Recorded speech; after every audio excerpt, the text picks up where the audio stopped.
This program is brought to you by the Stanford Humanities Center. For more information, please visit us at shc.stanford.edu.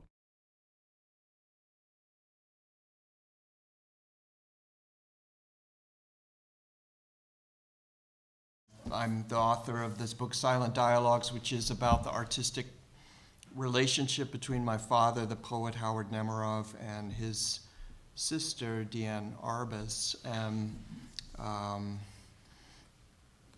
it's been, in a way, it's been a long time coming, this book. The brief backstory of it is, for many years, I've given a lecture about just this topic. I give it to my students at Stanford and before at Yale, and it's always the last lecture I give in my course on American photography. And I'd long since felt that I would never publish that lecture because it felt private, just ephemeral was the right mode for it. But then the gallerist in San Francisco, some of you probably know, named Jeffrey Frankel of Frankel Gallery, came down and heard it, and he insisted that it be a book. So sometimes authors need very much the encouragement of an outside party who can see the thing better than they can. And so I was glad to take Jeffrey's counsel, and his gallery produced the book, which is quite beautiful. It's definitely the most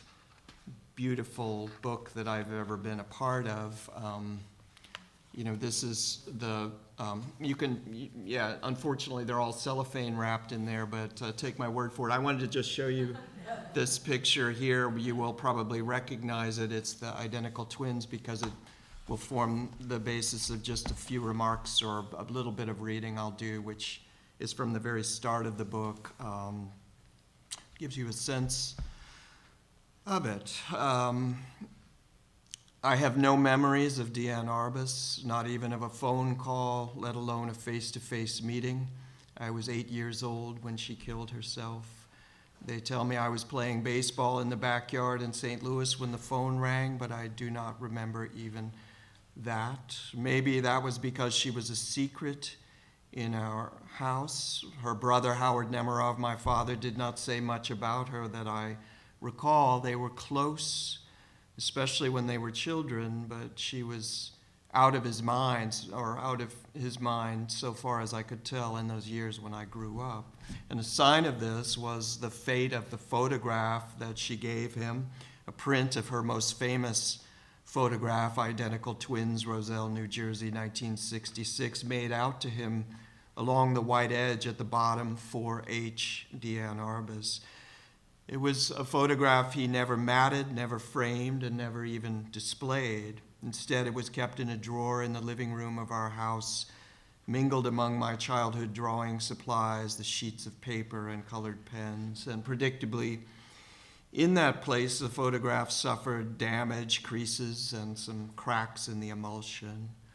And meanwhile, across the room, my father hung a large, ponderous landscape painting by his father, David Nemerov, a person I don't think he liked very much, on the wall above the couch. Countryside Serenity was the title, inscribed on a golden plaque on the golden white frame. And there's a particular spiky fronded bush in the lower right-hand corner of the painting, thickly and dryly painted like everything else in it. Always seemed to me as a child as if it were looking into the scene, its big hairy face averted like one of Maurice Sendak's Wild Things, staring at the meandering blue stream curling through the valley my father's father got it in his mind to paint once his business failed and he took up art.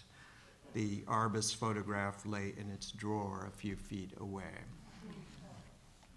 So that's the opening couple of paragraphs of the book,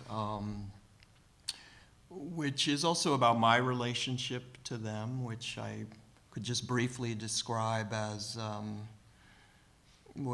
something that it's taken me until middle age to begin to actually confront or realize, to the point that I think I have my own silent dialogue with both of them now that they're long since dead, but that they're very vital presences in my life. And the writing of this book given me an opportunity to, as it were, speak with them all the more.